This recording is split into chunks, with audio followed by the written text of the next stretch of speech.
Hello everyone, Trophy Wine Hunter. Welcome back to my YouTube channel. Today I'm excited to bring you a review of the wines that I'm going to recommend that you taste at the Vancouver International Wine Festival tasting room, which happens on Thursday, Friday, and Saturday night.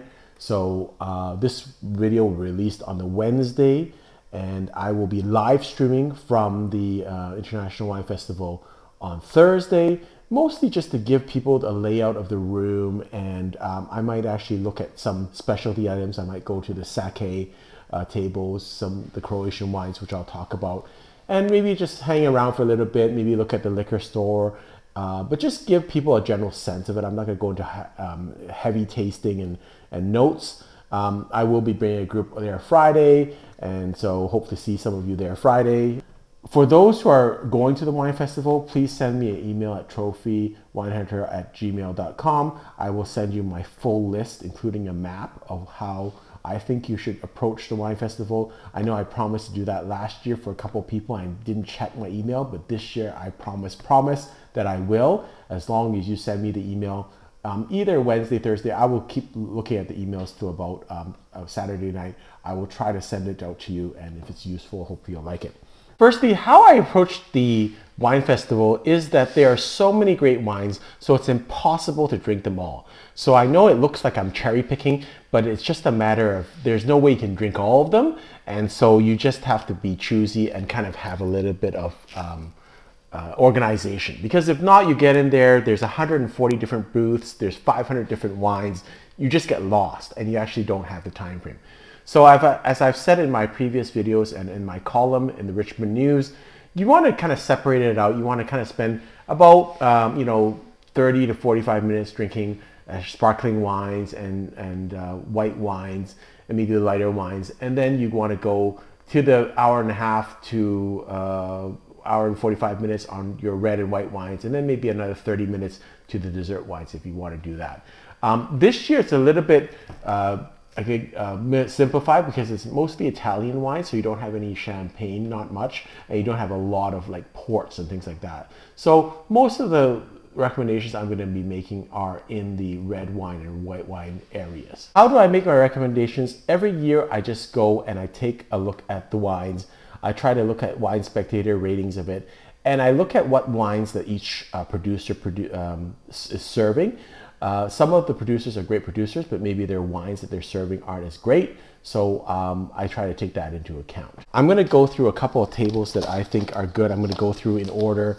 And again, if you want to send me email at trophywinehunter@gmail.com, I'll send you my entire list.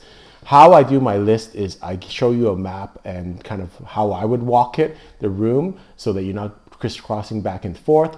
And likewise, I kind of label. So some wines are in yellow. I highlight them in yellow. These are good wines to try, but there's like 100 I think that I've highlighted, so you can't try them all, so you kind of pick and choose what you think. And I think that's the easiest way. If you get to a table, you get lost, just look at my list and see if there's anything I highlighted, try it out. And then there's some tables that I star, which is I think is a good booth where they have a lot of great wines at the same place, so those ones that I would focus on. And then there's some wines that I highlight in pink, which are kind of must-try wines, which are really, really highly rated wines. So let's go through them in numerical order in terms of the booths are kind of listed in order. And I'll just go through some of the wines that I think are really important to drink. I also have a summary of this on my column in the Richmond News, and you can look at that also if you're local here. So the first wine that I think is a must-try wine is at table 4, which is Altesino.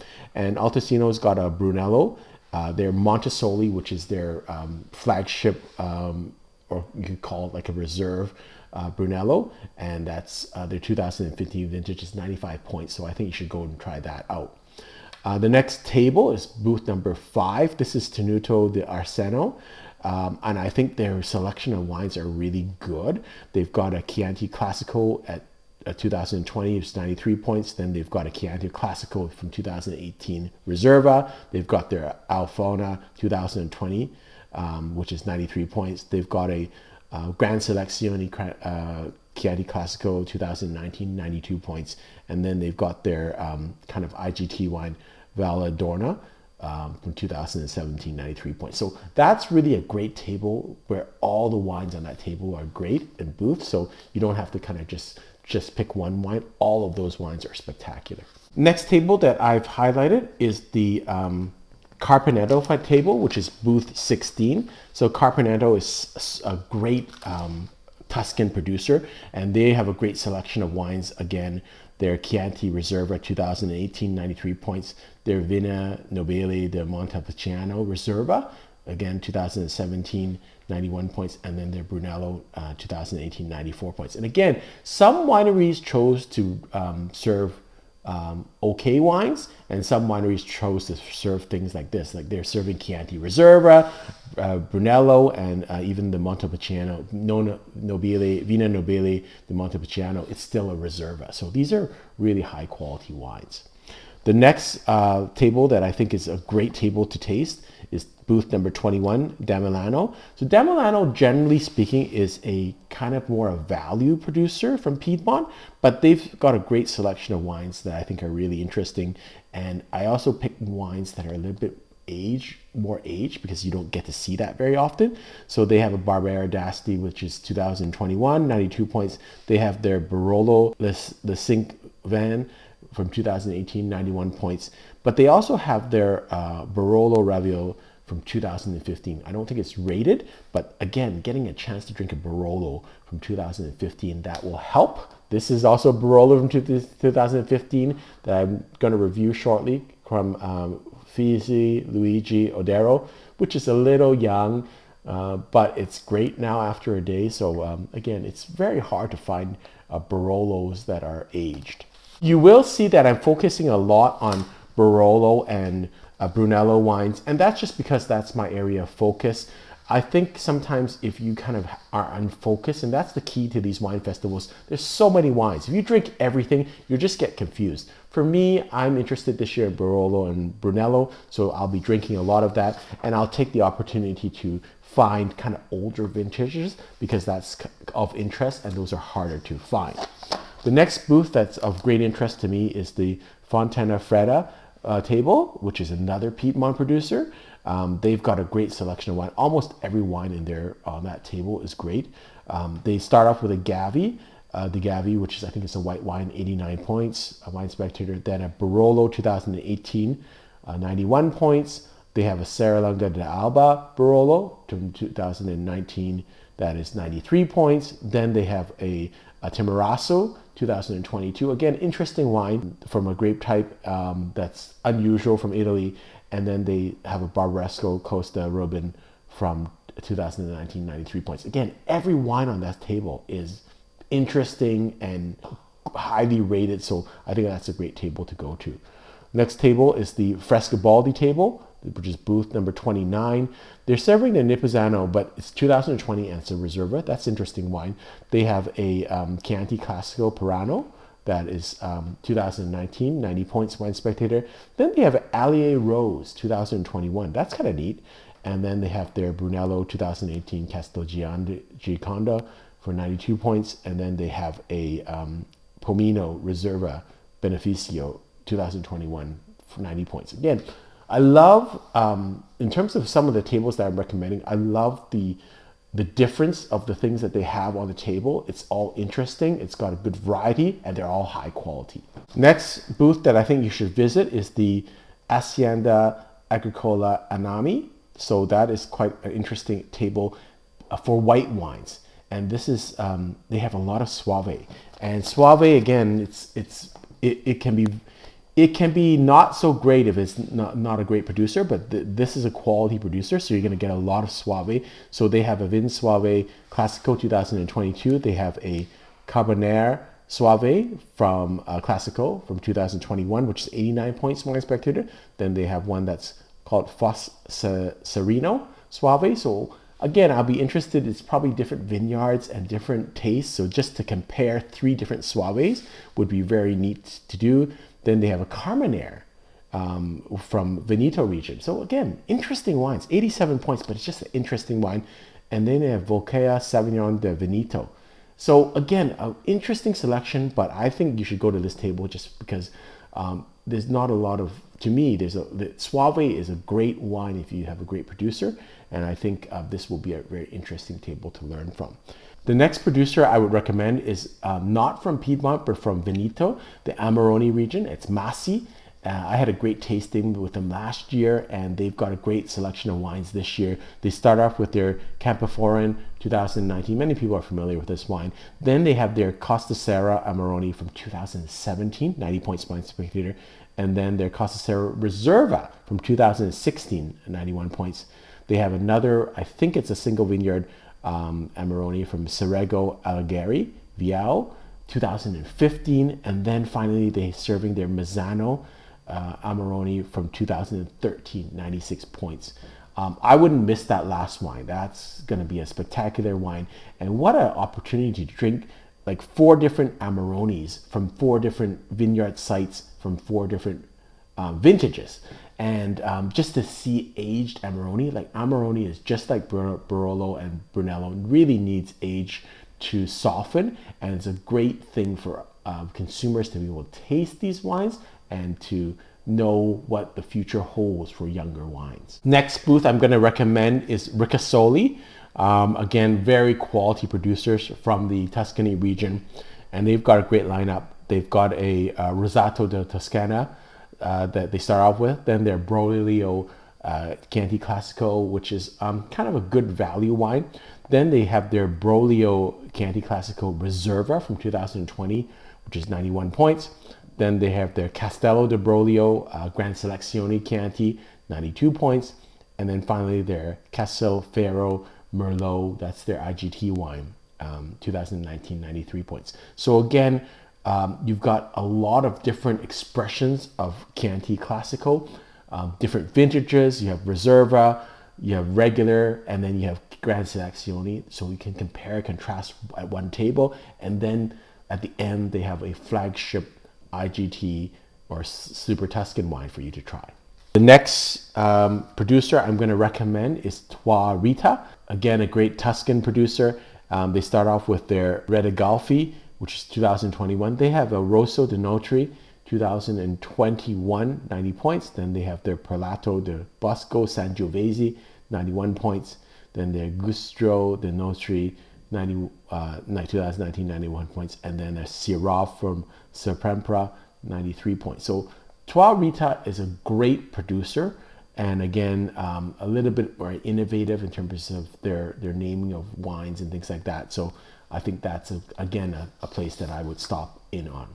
There are so many great Italian producers. Again, you're not going to be able to drink them all, but there's also other places in the world that are have wineries that are presenting. So of the BC wineries, the ones that I would kind of look out for is Blue Grouse Winery from Cowichan Valley. I'm going to be doing an extensive review of their wines shortly.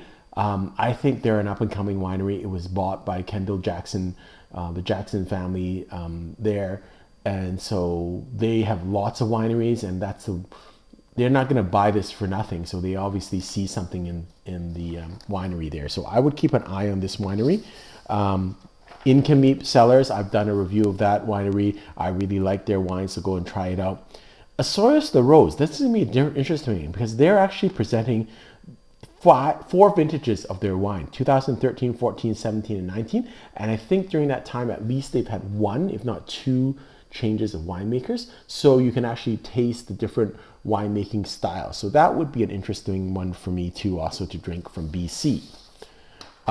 There's some interesting wines from Croatia. So I would stop by, and that's probably what I'm going to do Thursday night. There's 3 of them. There's Vina Fakin, there's Vinarija Corto Catarina, and there's Stina Winery. Honestly, how I'm going to do is I'm just going to go to them, see which one's got the least lineup, and go and try out their wines. Their wines are going to be strange, unique grape varietals that I haven't tried before. Again, that's the beauty of a wine festival, to be able to try things that you're not going to try normally. So, and learn something. And Croatia has got some great wines, and Croatia probably has the best oak in the world for making barrels. So it's just going to be interesting to talk to them and just learn about grapes that you're not really going to find very often. I'm going to recommend 2 more wineries, and these are both from America. You can actually, it's kind of nice to taste some of these wines because they'll probably be back next year. The theme country for next year is going to be, for 2025 International Wine Festival, it's going to be USA. So good bet they'll be back. And so if you make good connections with these people, maybe you'll see them next year again. So the first one is Louis Martini, which is booth 140. I really like this producer. It's an old school producer. It's been associated with kind of value wines, but they make some spectacular wines. And the one that you should really look out for, let's not get ahead of ourselves, but they have a Cabernet Sauvignon from Sonoma, 2019. They also have a Napa Valley 2019 Cabernet Sauvignon. Then they have the Monte Rosso vineyard, the Gnarly Vine Zinfandel. That's 90 points Wine Spectator. But the one that's really interesting to me is their flagship Cabernet Sauvignon from their Monte Rosso vineyard. It's kind of like the Ridge Monticello, kind of in the same vein. This flagship vineyard for them, it's 94 points. I'm really interested in trying that. But again, the interest level for me on this is that you're going to get to have 3 different Cabernet Sauvignons, one from Napa, one from Sonoma County, from the same vintage. So you can compare and contrast, and then you get this very high-end Cabernet Sauvignon that's got a couple more years of age on it. So that will be very interesting for me. Then also of interest to me is the Robert Mondavi Winery. They have a good selection. They have a Chardonnay from 2018, a Sauvignon Blanc from 2019. Then they have their Cabernet Sauvignon from 2019. They have their Oakville Cabernet from 2019. So again, you can compare their Napa Valley and Oakville wines from 2019. One is 91 points, one is 94 points. And then they have a Tokalan wine. That's from 2019. If you've followed my channel, you know how much I've gone on and on about Tokalan vineyard, and it's how it's the wines I find from Tokalan are a little bit have a better mid palate than most wines. So again, you're going to be able to compare a couple of Cabernets side by side from the same year. You're going to have one that's Napa, one that's Oakville, and then one that's got some Tokalan grapes. So I think that's a great comparison also. And then lastly, I would stop by with one of the Japanese booths. So there's 3 of them. There is the Dewa Zakura Sake Brewery. There is the Nakano Sake Brewery and the Yoshi no Gawa Sake. So again, I would stop by one of them, and I would do that early on because again, after you've drank red wine, I'm not sure if you can re-taste sake, but that would be a nice kind of nice thing to come in, especially if there's not as much sparkling wine this year. So I would kind of look at those wines. Again, it's going to be really exciting. There's so many wines to taste, and there's only so much time.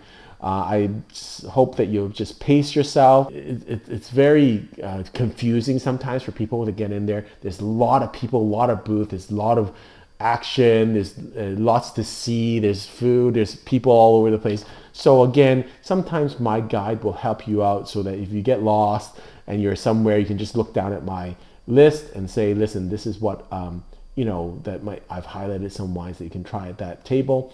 And just have fun with it. It's not that serious, but hopefully that my guide will help you a little bit in the whole process. Again, I hope to see you at the wine festival. I hope to see you tomorrow night on my live stream. And until next time, happy drinking.